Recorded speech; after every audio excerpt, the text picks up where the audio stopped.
With the pandemic still unchecked, public school leaders defy the president's call to fully reopen. With collateral damage certain, is the caution of educators justified? Texas Republicans struggled to get their convention off the ground virtually. How their technical glitch could impact the Trump 2020 campaign. And here at home, Harris County commissioners alter who controls future elections.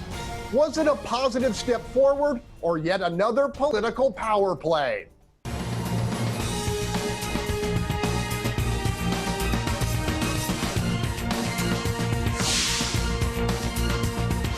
I'm Greg Groogan, and welcome to What's Your Point, where our panelists call it like they see it. Let's greet them. First up, Jacquie Baly, professor of political science at U of H downtown. Then legendary reporter turned investigative media consultant, Wayne Dolcefino. Next up, longtime Superneighborhood leader, Tomaro Bell. Batting cleanup today, Fox 26 legal analyst and Houston attorney, Carmen Roe. And finally, well-known businessman and columnist, Bill King. Let's begin. This week, the price of this pandemic grew steeper and the disruption of our society deeper as many Texas school districts made the decision to disregard the president's request for a full fall reopening. Houston ISD, the state's biggest school district, will wait at least 6 weeks before conducting in-person classes. Fort Bend ISD has gone further, opting for virtual instruction only through 2020 and canceling all extracurricular activities, sports, band, everything. Clearly, educational leaders don't believe they can ensure the safety of students and their teachers. Their caution, justified or not, will exact a cost on the economy, on families without childcare, and the overall cohesion of communities delivered by local schools. Panel, let me start with Tomaro Bell. What do you think of this development? Well, I believe that the taking of time before they start back, I'm glad they're starting back, but I'm glad that they're going to do it at home for the first 8 weeks or whatever. I'm so disappointed about the no activities. When you're looking at a child, it takes more than just the classroom for them to mold. Being in a band, being on a sports team, whatever, that value, you only get to be a kid once. You grow on the rest of your life, okay?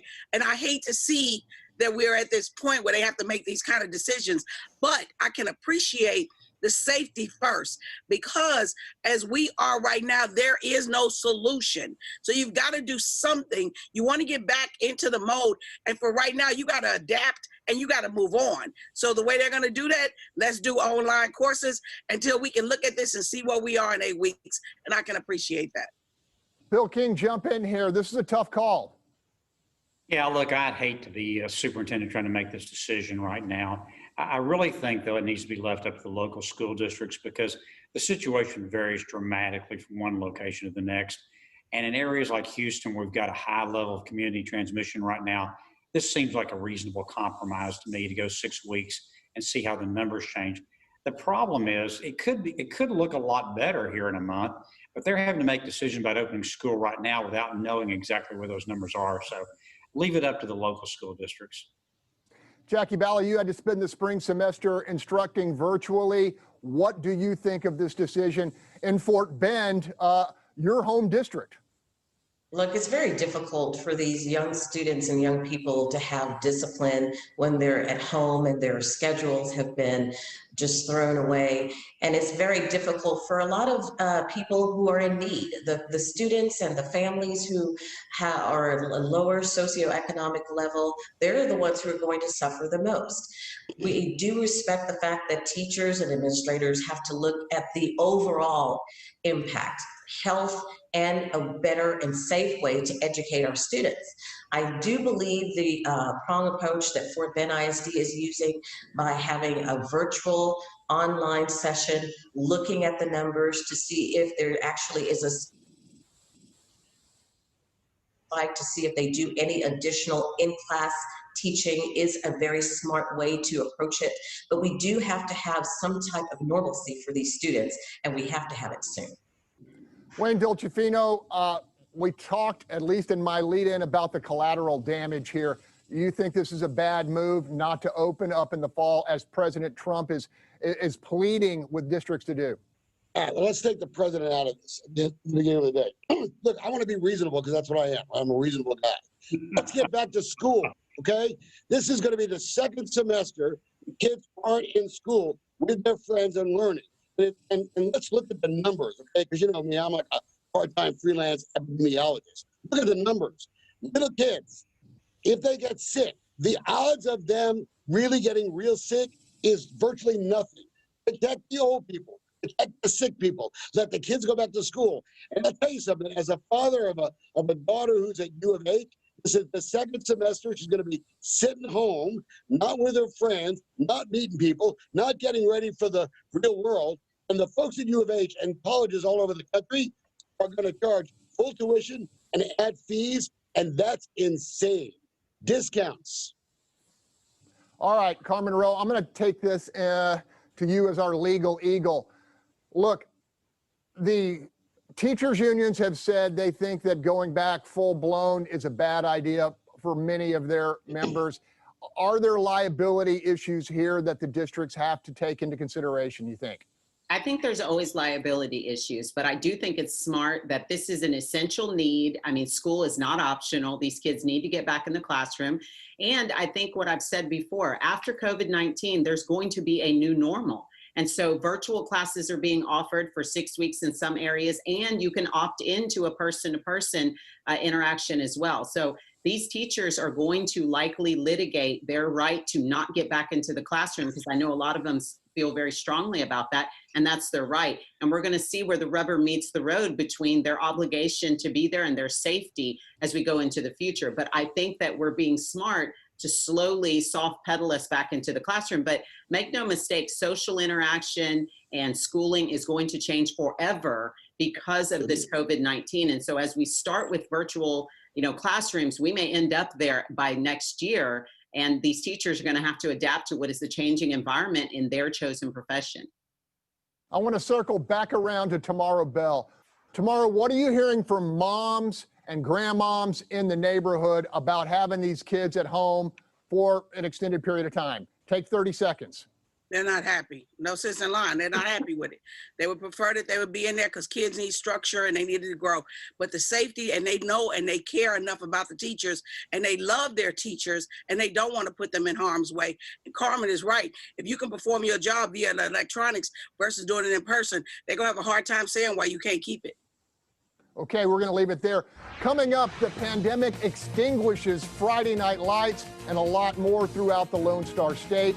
The fallout when we come back.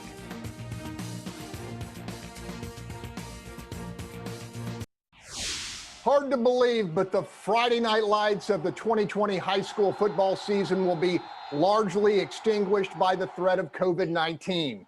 No band, no debate, no theater, no volleyball, or cross country for thousands of students. It's been a long time since I was a teenager, but I can't imagine any loss more psychologically devastating, short of losing family and friends. And I guess that's ultimately the point. I want to start with Jacquie Baly. Jacquie, I know you have athletes who are sons, and this has got to be a tough thing for them. Of course it is. I mean, not only is the discipline gone, but for many students, think about the financial opportunities. Many students use these extracurricular activities to help self-fund or fund partially their college tuition. My eldest son is a baseball player. He postponed graduating last May because their baseball season was canceled, and he has scouts looking at him. And so he's hoping to graduate next May. But what if someone like him, they cancel their baseball season again, just like they did cancel all fall sports? It's very devastating for these young men and women who are trying to plan their lives, and there's really no continuity. Your take, Wayne Dolcefino. So look, I was in band. Obviously, I didn't play sports, and I went into a partial career making $50 playing congas in bars at night when I was younger. But I've made my point clear. Get everyone's butt back to school. The grown-ups suck it up. Someone's got to give some tough love to this population. And I'm going to say it. We need to reopen bars. We need to reopen everything and say, you know what? Live your lives. Protect yourself. because it's dangerous, but live your lives. Tomaro Bell, extracurriculars are critical in communities where there's not a lot of advantages. I agree with what Jackie said. There are children who were looking forward to getting their football scholarships or their baseball scholarships or whatever their scholarships were to college. Even if it's that junior year when you really need that last semester to be able to get your academic scholarships, to postpone this and put these children in this limbo like this, it is very detrimental. I promise you, I get it and I understand, but there are serious repercussions to roads and paths that people have designated for their lives that somebody got to try to fix. Bill King, take 30 seconds. I would agree with Wayne that there are serious unintended consequences, collateral damage of this that are not being taken into account. The only thing that dampens my view on that a little bit is that it really does look like we're going to have a vaccine probably towards the end of the year. If this were going to go on for 2 years or something, I'd say, great, let's just grit our teeth and open it back up. But if we can really get to a vaccine as early as September, then I think that changes the calculus. Final word to Carmen Roe. So look, I know that Texas football, high school football is like a religion. Entire communities revolve around that sport. And so this is hard for everyone. But I also think that given the situation, it's right to soft pedal where we are. JJ Watt went to Twitter and he's apprehensive about starting on a national level. So as difficult as this is for the kids, you know, my niece plays softball. She's all about training. There's time to do that. And we'll get back to sports soon enough. We'll leave it there. Still ahead, an evolving scandal. Has Houston Community College discriminated against dozens of black employees?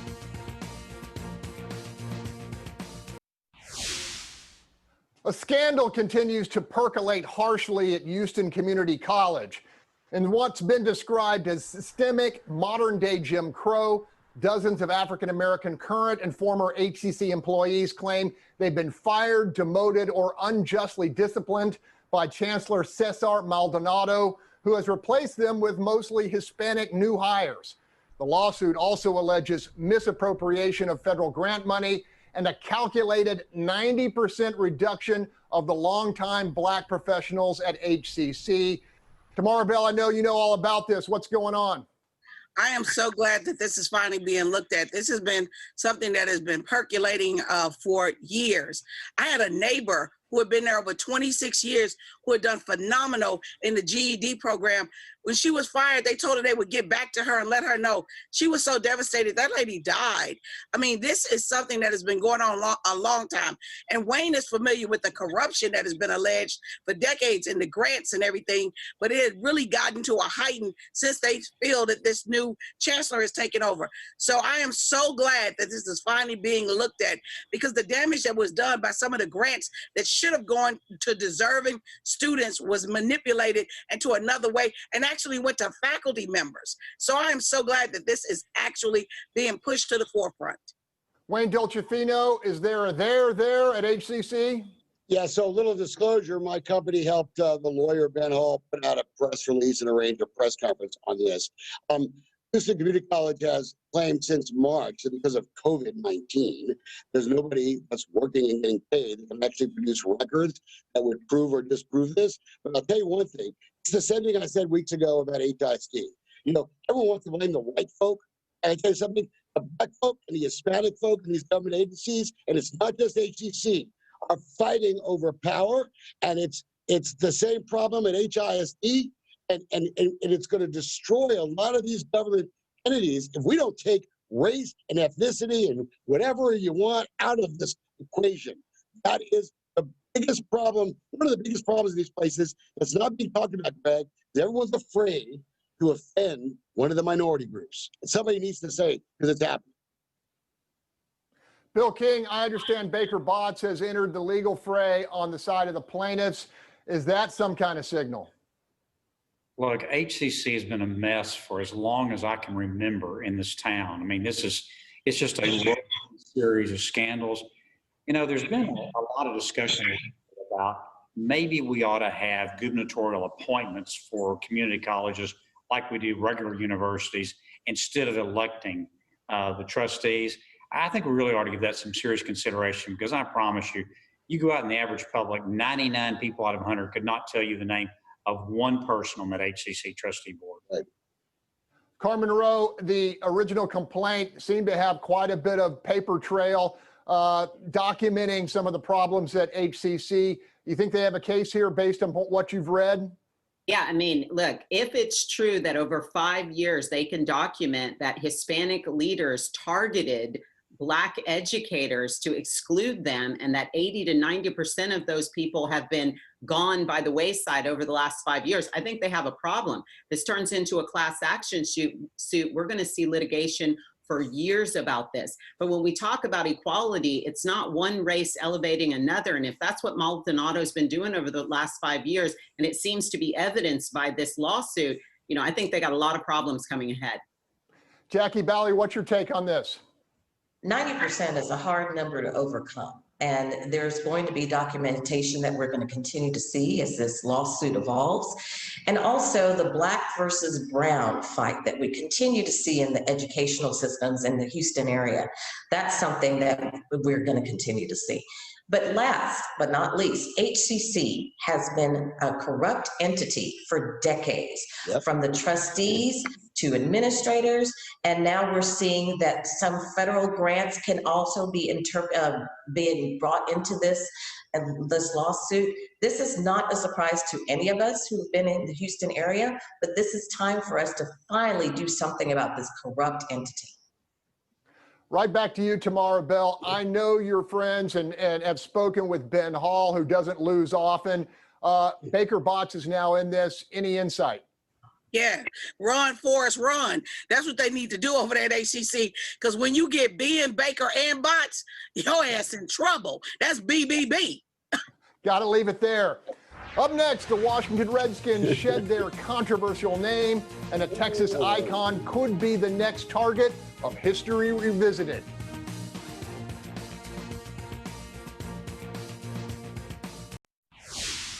Under extraordinary pressure from corporate sponsors, the Washington Redskins of the National Football League announced this week that the franchise would abandon both the team's name and logo after 87 years of use.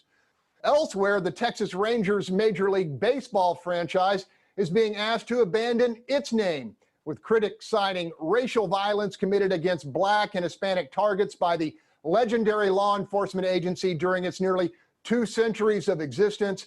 A Washington Post editorial labeled the Rangers not so far off from being called the Texas Klansmen. Okay, panel, what's your take? Bill King, start us off. You know, I just don't know where this ends with all serious problems, pandemic, federal deficits out of control, problems with China. You know, we're focused on this kind of nonsense. You know, a couple of years ago, I wrote an op-ed. It was completely tongue-in-cheek, where I said, as someone of Irish descent, I was offended by Notre Dame using the Fighting Irish as a mascot, that it was depicting this stereotype of Irishmen as being drunken brawlers. And I couldn't believe about half the people took me seriously. I mean, come on, people, get a life. Carmen, jump in here. You think we should be spending time on this? Think this is a justified claim?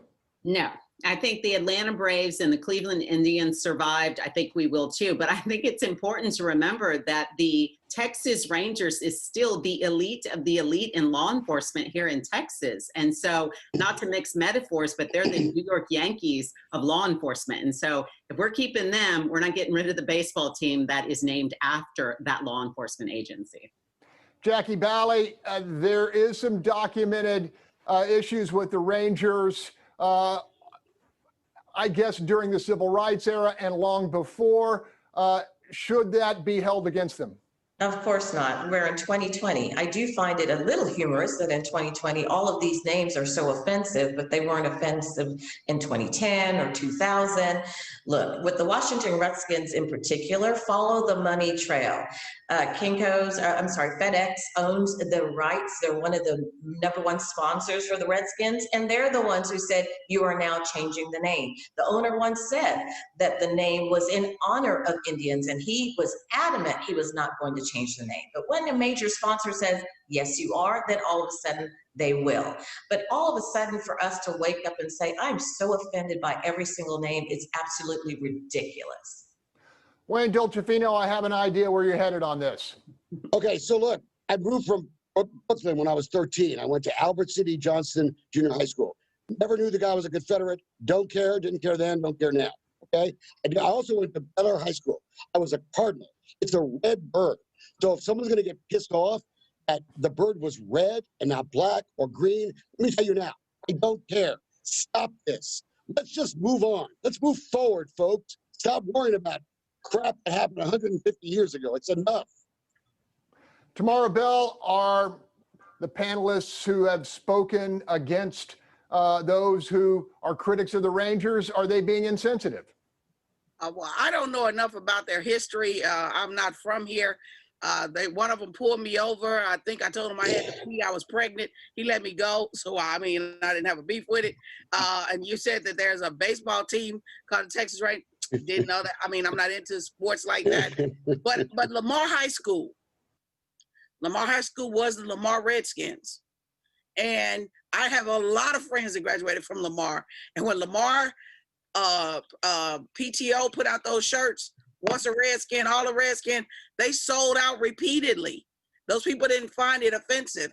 They did change it, and you do have to be sensitive to what others, you may not find it offensive, but others may find it offensive. They may. So that's something to consider. But speaking of that, about the sensitivity and racism, we lost John Lewis, rest in peace, Congressman, and Mr. Vivian, one of our longtime civil rights people who fought against things just like this.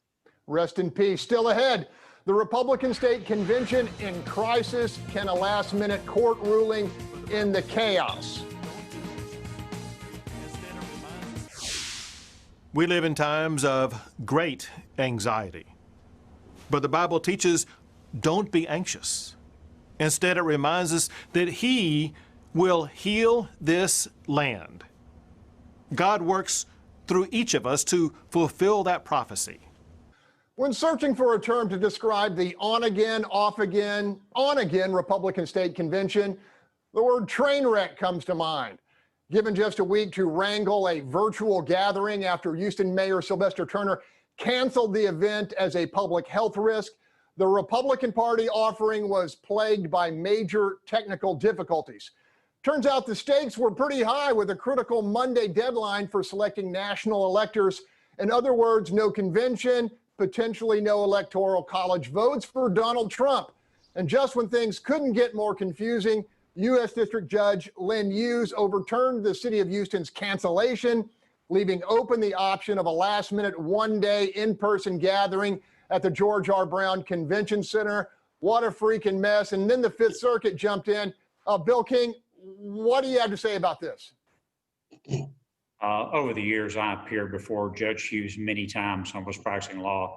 He is the definition of judicial independence. I mean, he Right. call it exactly like he sees it. I think he got it wrong here, though. You do not have a First Amendment right to show up at a city facility that you've contracted for. There's a clear provision in the contract that lets the city out. I don't think they're going to have an in-person convention. Jacquie Baly, really want to hear your take on this. Well, I definitely do agree with Bill's assessment of Judge Hughes. He's highly regarded and highly respected. And I do agree with Judge Hughes's ruling that it is a First Amendment right. If Republicans want to gather in the George R. Brown facility to have our convention, that is our right. The same way it was everyone's right to peacefully protest. There were over 60,000 people downtown. That was their right as well. And so I do believe Judge Hughes got it right. Unfortunately, when you are being told within a week, less than a week, that you have to now have your convention virtually, there are going to be many hiccups, and that's what you're seeing. And with this legal maneuvering on both sides, it really tells you, is this really the best way for us to use our taxpayer dollars to fight the Republican Party? A lot of people, Houstonians, should be outraged that the Houston leaders feel that this is a good fight for them. Wayne Dolcefino, there's been a lot of divisiveness within the Republican Party. Leadership's in trouble. The base is mad. What are you hearing? Well, the base is mad because the people who run the Republican Party are acting a lot more like Democrats these days. And they're also mad because they're a bunch of chickens, okay? And if nobody else will say it, I'll say it. The reason they didn't want to have a live convention is because of timing and travel. It's because they don't want to get booed. Because people are mad at the governor right now, and they're mad at Congressman Crenshaw, and even mad at Ted Cruz, right? Because they are more like my thinking about this stuff. We let this mayor and we let these soft on crime people in Houston and these liberal Democrats sort of scare them out of town. And I would say, hell yeah, we're coming. And if you say we can't come, we're coming anyway. That's what I would do, because you know what? If you don't fight, you get rolled over. And that's what they're not doing, is fighting. Makes me mad. Carmen Roe, what's your take on all this? You know, I think it's not surprising that Sylvester Turner is yet again pouring all of our taxpayer money into lawyers' pockets. Of course not. I don't think this has much to do with the legal sparring. I do think that Judge Hughes is known for his unconventional rulings. But at the end of the day, win, lose, or draw, Turner has said this wasn't political. He waited days before this event occurred, and his consistent Twitter statements indicate it's every bit of the politics he says it isn't, which is just as disingenuous as all the other things that he said about how we spend our money. So at the end of the day, it's still on appeal. We'll continue to litigate and continue to pay lawyers big bucks to fight within the city of Houston. Yeah, that's right. The Fifth Circuit issued a stay in the wee hours of the morning, so that in-person option probably isn't available to the Republicans in a practical sense. Tomaro Bell, as you see all this go down, it can't be good news for the Republicans who are facing determined Democrats in the fall to have all this division. Absolutely not. And especially since they kept that same racist leader for Harris County who put out that stupid banana with Martin Luther King and then said he didn't mean nothing about it. So no, this just adding to that. That's just fuel to the fire. And nobody could possibly be surprised. The only judge, the only federal judge holding in-house, at-home courtroom is Lynn Hughes. It's just awful peculiar that this ended up in his court. Whenever you go into federal court, you're supposed to roll the dice and see who you're gonna get. So I'm glad that the Fifth Circuit did a stay. I just cannot imagine, with everything that's going on in Houston, that we can even look at an in-house. And let's be clear about this. Constitutional right, you can get on the street, you can march, and you can protest. That's constitutional, you can. But tell me the house that I own that you rented to have your prom in, and I tell you you can't come to the prom because my roof leaking, and you don't have a constitutional right to still come. Okay, I got to go back to Jacquie Baly. Look, Greg Abbott's in a crossfire from his base and his traditional enemies, the Democrats. What's your take? Yeah, well, our governor is a very peculiar and precarious situation. He's trying to look at the overall health of all his constituents in the state. He's also listening to a lot of the medical health officials who have different points of view about this pandemic. There's not an official code book on how to handle something like COVID-19. You see from the hospital administrators how they differ in their own opinions with each other. So the governor is walking a fine line and trying to keep everything together by still making sure that we are healthy as his constituents and making sure our economy can recover from this horrible pandemic. Got to leave it there. Coming up, he was outspent 70-1 and still crushed his opponent. We go one-on-one with CD22 Republican winner Troy Nels next. Welcome back. His opponent had a mountain of money. He countered with a mountain of goodwill. When voters made their call, it wasn't even close. Despite enduring a blitzkrieg of negative ads from Republican activist Kathleen Wall, Fort Bend County Sheriff Troy Nels drew 70% of the ballots cast in the GOP runoff for Congressional District 22. We talked one-on-one moments after the crushing victory was in hand. And when you look at the numbers tonight, when you look at getting almost 80% of the vote in Fort Bend County and 72 overall in the entire district, that says something to Kathleen Wall. And I hope, Kathleen, that you're listening, because the people didn't buy what you were handing out. In the hotly contested Republican runoff for Congressional District 22, Kathleen Wall's mountain of money was no match for Sheriff Troy Nels. The veteran Fort Bend County peace officer crushed the Republican activist, despite being outspent by more than $6 million. It was over the second the early vote numbers were posted. And the people just didn't buy it. I mean, I was hammered every day. And I have to tell you something, is that there was no way my 28 years of service, totally overshadowed that bombardment of negative campaigns. With absolute discipline, Nels remained almost totally silent as Wall barraged mailboxes and airwaves with attack ads. The sheriff says he counted on the good sense of the citizens he served for 2.5 decades to vet and discard what many considered unwarranted character assassination. And I can remember this older couple getting out of their vehicle, and they looked at me and they said, "Sheriff, we're here to vote for you, sir. We're here to vote for you." And he said, "Sir, stay on the high ground. Do not get into the slop with the pigs." And I said, "Sir, I will always remember that." Up next, Harris County elections are no longer run by someone voters can hire and fire. Welcome back. On July 14th, as thousands of rank and file election workers were in the trenches preserving democracy, the progressive majority on Harris County Commissioners Court was busy wrenching away control of future elections from elected officials and shifting it to an appointed elections administrator. They claim the move is standard practice in other large jurisdictions and will remove partisan politics from the process.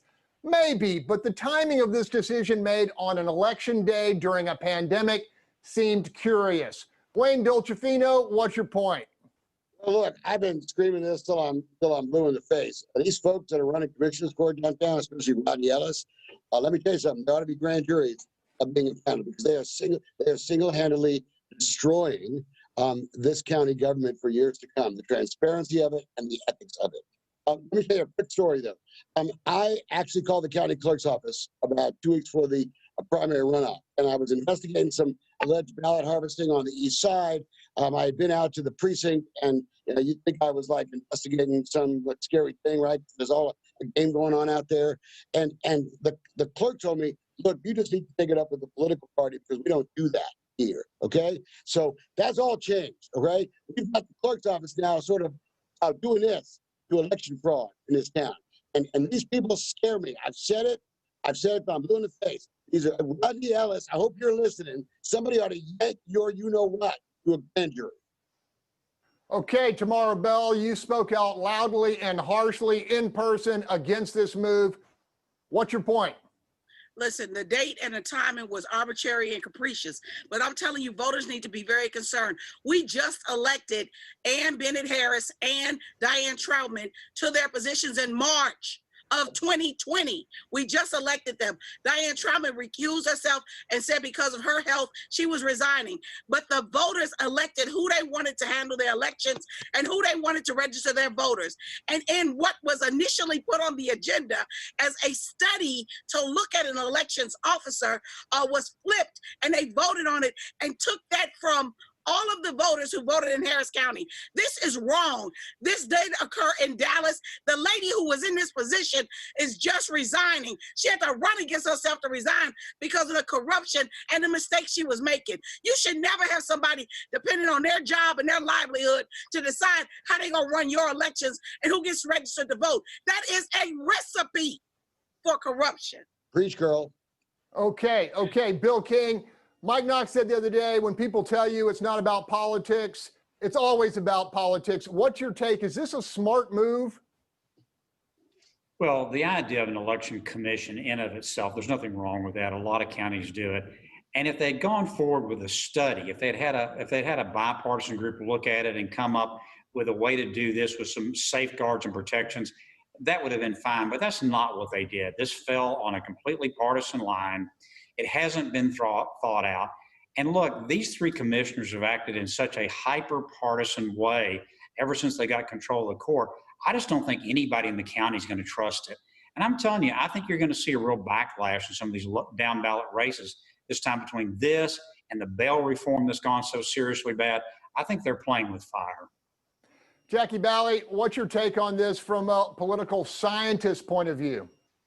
It is not a coincidence that the wording on the agenda was misleading.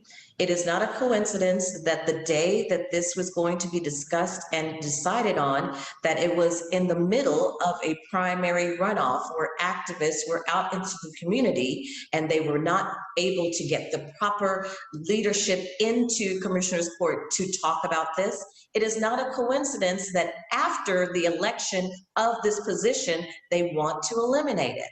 The checks and balances that are going to be removed by eliminating these positions and combining it over with one person as an administrator, it smells of fraud. It tells the public that we are not going to have accountability, and it's just wrong. Gonna have to leave it there. Up next, the nation's highest court doubles down on religious liberty. Welcome back. We felt it critical to return this week to a pair of significant calls delivered by the nation's highest court as it completed the most recent term. By a lopsided 7-2 margin, the justices voted to allow employers with moral or religious objections to deny contraceptive coverage to their workers. That religious liberty decision was joined by a second 7-2 ruling, which found employment discrimination laws do not apply to teachers in religious schools.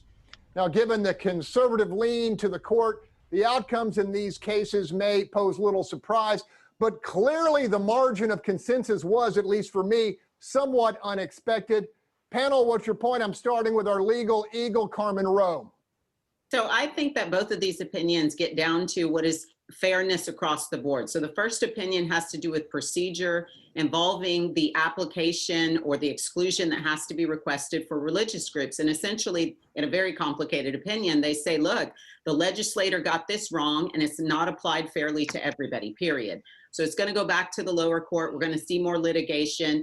But if the legislature doesn't come back and get it right, 100,000 or more women are going to lose their contraceptive coverage. And the second opinion, essentially, in a majority of the court, they said, look, if states don't have to provide benefits to private education schools, but if they do, they got to do it fairly, and they can't exclude religious schools, specifically Catholic schools, under those circumstances. So make it fair for everybody or don't do it at all. Okay, Bill King doesn't advertise this fact, but he too is a lawyer. Bill, what's your take on these decisions? Yeah, I read all three decisions, and the court was following pretty well-established law in all three cases. I thought it was interesting in the contraceptive case, they were not deciding on the right. It wasn't decided on constitutional grounds. It was decided under provision of the Affordable Care Act, which delegated to the administration making these kinds of calls. And they said it's within the discretion. And so I think the Supreme Court is charting a very careful middle ground here. And I think you're going to continue to see them do this. The case that was more interesting was the tax credit case, which was a 5-4 decision, while the other two were 7-2. And so I think you need to watch what happens here with these cases going forward. But I think they're going to continue to chart that middle course. Wayne Dolcefino is not a lawyer, but probably should be. Wayne, what do you think of these? What do you think of these decisions? Well, look, I get sued and I get arrested a lot, so I think I'm really the perfect person to answer this question. Let me tell you something. First of all, I'm not so sure how conservative this court is, because there's been some really weird decisions that make you wonder how conservative it is. Can I tell you something? As a small business owner, I have some lawyers on my staff, so every time I want to fire someone for some reason, I have to ask them, can I fire them for X, Y, and they say no because of these laws. Can I tell you something? I think these places ought to be able to fire anyone they want for any reason. That's what I think. I think we've gone way too far in all this sort of protections. And as far as that contraceptive thing, I mean, let me tell you something. I think it's discrimination against men, because there's some man stuff that we can't get that women can put on their insurance that men can't. And I'm sick and tired of this discrimination. Jacquie Baly, what's your take on this? I'm guessing you welcome these decisions. Yes, I do. From a legal standpoint, it's definitely where they should be. Look, in 2016, I heard so many Republicans say that they were voting for President Trump because they felt he would make the best appointments to the Supreme Court. And he has had quite a few opportunities, and with Justice Ginsburg in and out of the hospital, he may have another opportunity. But this is the kind of ruling that a lot of people are looking at, because these Supreme Court justices who have this appointment for life, they are really making making decisions that are going to impact decades and generations. And so I do agree with the rulings. I think that they are very just. I think they're very fair. And at the ending of the day, these justices do prove that they're interpreting the law, and it's not as political as some people may think. When we return, a little perspective in a segment we're calling Skin in the Game. Stick around. Welcome back. As the national conversation about racial equity rages on and hard feelings fester on all sides, I wanted to offer some simple, I believe very powerful reminders why in this land of the free, all lives matter. In defense of what we stand for, 90 Black warriors have been awarded the nation's highest military recognition, the Congressional Medal of Honor. No fewer than 60 Hispanic members of America's armed services have earned the same recognition through valor and sacrifice. And while a relatively small portion of the U.S. population, the battlefield deeds of 30 Asian Americans have been deemed worthy of this rare distinction. As is true of their Caucasian brothers in arms, many of those soldiers, sailors, and Marines of color earned their honor while delivering what Lincoln called the last full measure of devotion. Each, I like to believe, fought for the right of all in this land to life, liberty, and the pursuit of happiness, and the belief that each new generation reared in freedom would get it better than the last. You see, we all have plenty of hard-earned skin in this American game. Just a thought. The discussion continues on a national level with Fox News Sunday and Chris Wallace. For all of us here, have a safe and healthy week.